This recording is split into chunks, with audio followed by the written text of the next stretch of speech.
زیادکردنی نرخی کارەبای نیشتیمانی لێکەکانی نیشتەجێبوون لە 18 دینارەوە بۆ 156 دینار بۆ هەر کیلۆواتێک. نیگەرانی دانیشتوانی یەکەکانی لە سلێمانی لێکەوتوتەوە.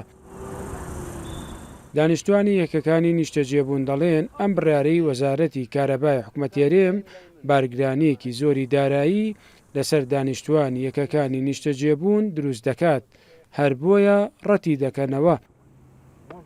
ئەمە بارگرانێکی زۆرە بۆ سەر هاوڵاتی بۆ هەموو چینەکان بە تایبەتی چینی فەقیر و مامناوەند، بۆیە پێویستە حکومەت پێداچوونەوە بەم وەسعایە بکا بەڕاستی.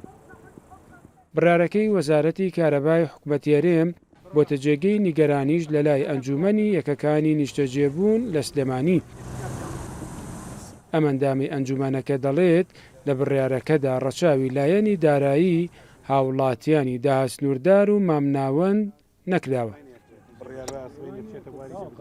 ئەم بابەتە دوو دیوەیە. دیوێکیان ئەوەیە کە کارەبا بێ بە 24 کاتژمێری ئەمە لە بەرژەوەندی خەڵکە، بەڵام دیوەکەی تریان نرخەکەیەتی. نرخەکەی بەڕاستی بۆ چینە خواپیاوەکە تا ڕادەیە کێشە نیە، بەس بۆ چینی فەرمانبەر و چینی ئاسمامناوەند بەڵێ نرخەکەی زۆرە.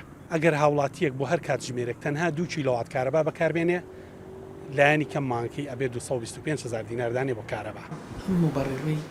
وتەبێژی بەڕێوەبەراتی کارەبای سلێمانیش دەڵێت بڕیاری زیادکردنی نرخی کارەبای نیشتیمانی لێکەکانی نیشتەجێبوون لەلایەن وەزارەتی کارەبای حکومەتیارێم دوای هەڵسەنگاندن دراوە.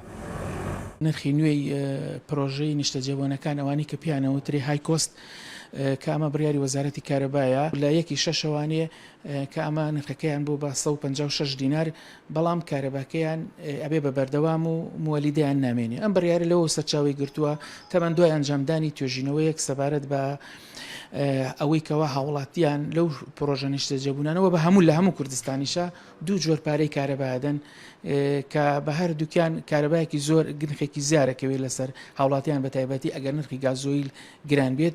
بۆیە وەزارەتی کارەبا بڕیاریاوە کە کارەباکەیان بکا بە نرخی بازرگانی و بە کارەبای بەردەوام. تا ئێستا سیستمی پریپەید واتە دابینکردنی کارەبای 24 کاتژمێری لە 22 پرۆژەی نیشتەجێبوون لە سلێمانی جێبەجێکراوە. بڕیاروایە لە سەرجەم ئەو یەکانەی کایکۆستن واتە کوالتی بەرزن بڕیارەکە بچێتە بواری جێبەجێکردنەوە. مەریوان عەبدوڵڵا، کورتسات نیوز، سلێمانی.